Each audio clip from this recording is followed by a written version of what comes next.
So some of you may have heard of a game called Nomad Survival that I did several pieces of music for, and today we're going to break down one of the tracks. It's the main level theme that you hear, and it sounds like this.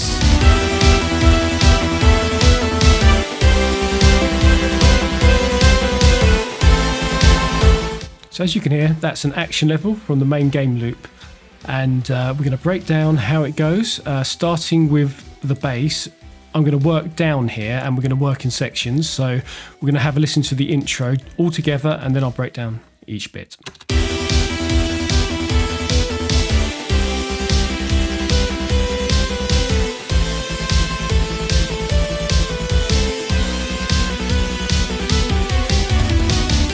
Okay, so how I would have started this would have almost certainly be the bass.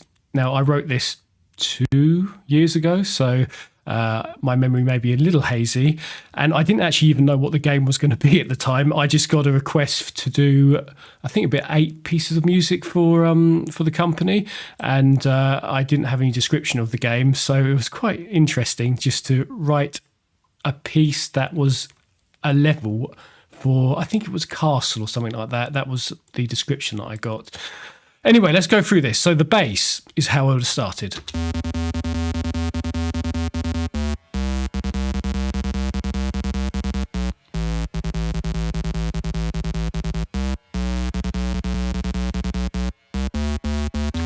So a very simple bass line there, and it was literally going E down to A with a little passing note from D down to, so E to C to A, back to, no, up to B, and then to the D, and finally back to the E.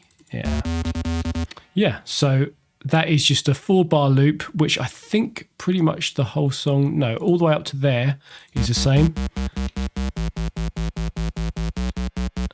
Yeah, so it changes a bit later on, but this is the main part of it. So we're going to have a listen to that, and with the leads on it. So these are copied and pasted clearly, as they've got identical looking notes, lengths there. Okay, so let's see what the lead is doing here.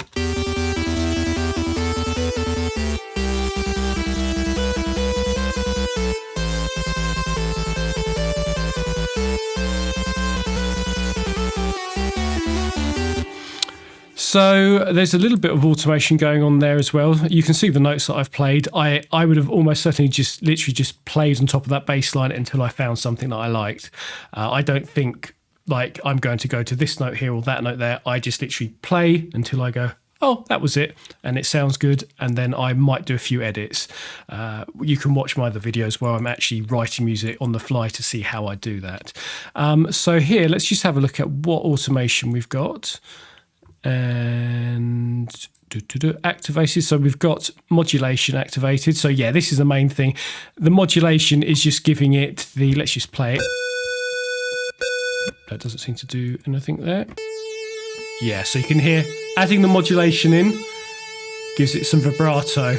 So I just went through and as I was playing, used the mod wheel to give it a bit of movement as it went along, and individually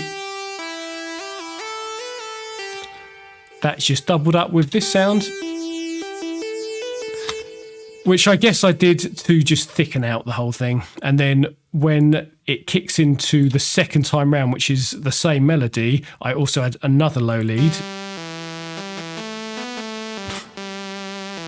which is probably copied and pasted again. Yes, it definitely is. And then just lower down an octave with a different sound. Now, the sounds I'm using so far on the bass is Lethal Audio. So that would be a patch from Lethal's chiptune pack, the mono bass there. The lead synth is the M1 fuzz lead. And then the next one, the double of it, is a Lethal patch again. I think mostly this track is Lethal by Lethal Audio. And then it's M1 by Korg, and the Nucleus Light I think I was using at the time. We'll get to that in a minute. So this lead here is, I don't know what it's called because it's not highlighted. Where is it? There we go. It is Distro Harsh lead for the low lead, and they're all working together to sound like this.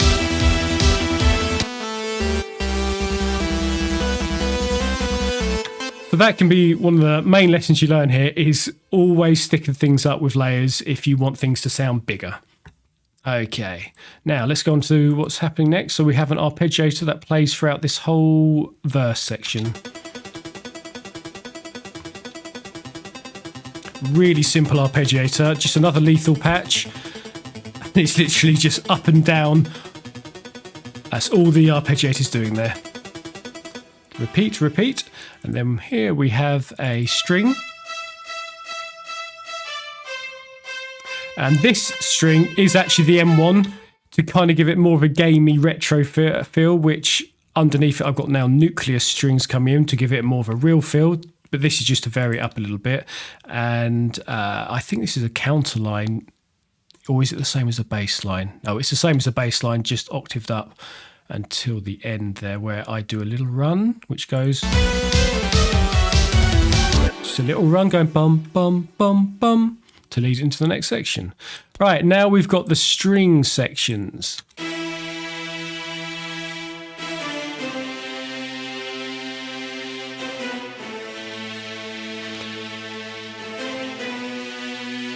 And I believe that is just the nucleus light, which would be the same as if you had nucleus and spiccato patch, doing the little stabs, and then the sus strings. And that is, yeah, just a sustained patch from nucleus again. Okay, so that gives the main section at the beginning there, apart from the drums. So let's have a listen to the drums. That is a neon kit from Logic. And then we've got one of the drum kits from Logic. I'm not sure we can tell what it is. This was back before I had perfect drums. I would have probably used better plugins than this now, but I still like the sound of that. And then we've got this, just again on another neon patch. Very simple, just on the ride. And altogether, it's quite big. We'll have a listen to the whole song at the end, but let's move on to the next section.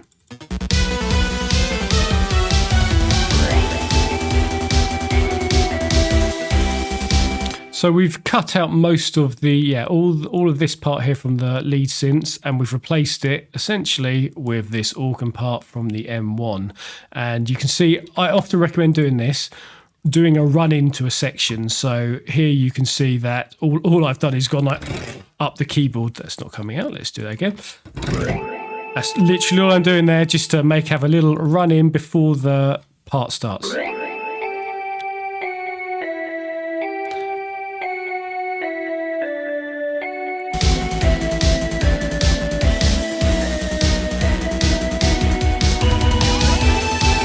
And then we have got that organ part doubled up here with another two synths, so another different sounding synth here. Call it soft synth. And then more of a harsher synth with a load of effects on it. So as you can hear that, I did a little pitch bend at the end, just with the pitch wheel just going down, going whoa, which is going down 1 octave. And I believe beneath them, you have to go and manually set that. And what I've done here is made it go pitch bend by 24,000 cents, which I believe will be 2 octaves down. So it can go all the way from whew down 2 octaves. Okay, so let's have a listen to how that leads into the next section.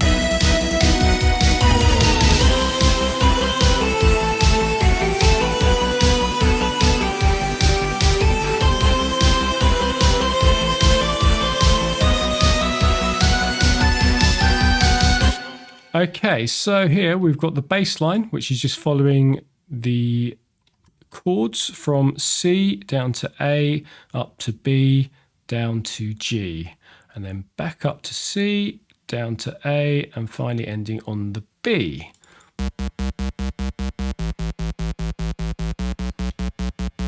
And then adding the leads in. So the same synths as at the beginning. And that's just to give it consistency. And the arpeggiator will just follow the chords. And then it sounds like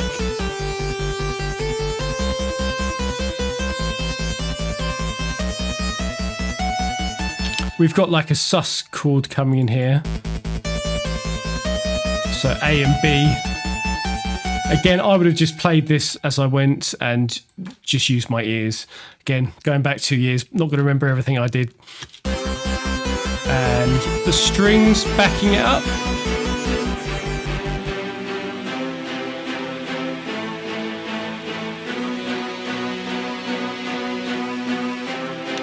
And you can hear there that I've got a lot, back in this day, I was using OTT a lot. So this plugin here makes everything sound very raspy. So that's why it sounds like zzz, like that, which kind of worked for this track. But nowadays I'm a little bit more sparing than I was back then. Okay, and that just leads into the next section. Or the second half of the same section, I should say.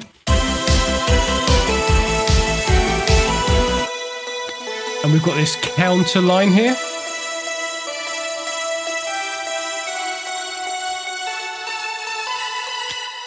Excellent. Okay, and then the organ is still playing. And the drums here, are they doing anything different? Let's have a listen. Okay, so just a more driving drum beat with that sort of classic dance beat there. Classic hi-hat pattern, that'll be the one. Just to give it some drive. And then I thought I'd break it up a little bit here and have a section that's lower in energy before building back into the song. Okay.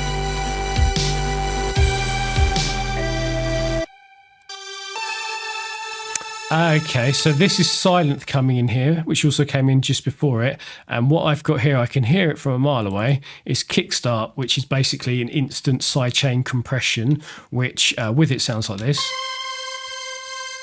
And now without it, it would just sound like one long note. So I just thought it gave it a bit of a pump and sounded better in the mix. So here we go. And that's just a melody I came up with, and I decided to use the organ as the main part there. And then what have I brought in the second half of it?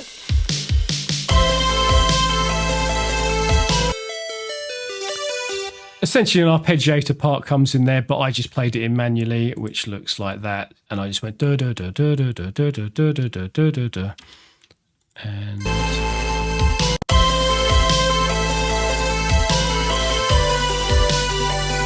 And the drum beats just go half time. So instead of it being 1, 2, 3, 4, it's 1, 2, 3, 4, 1, 2, 3, 4. And then we build back into it.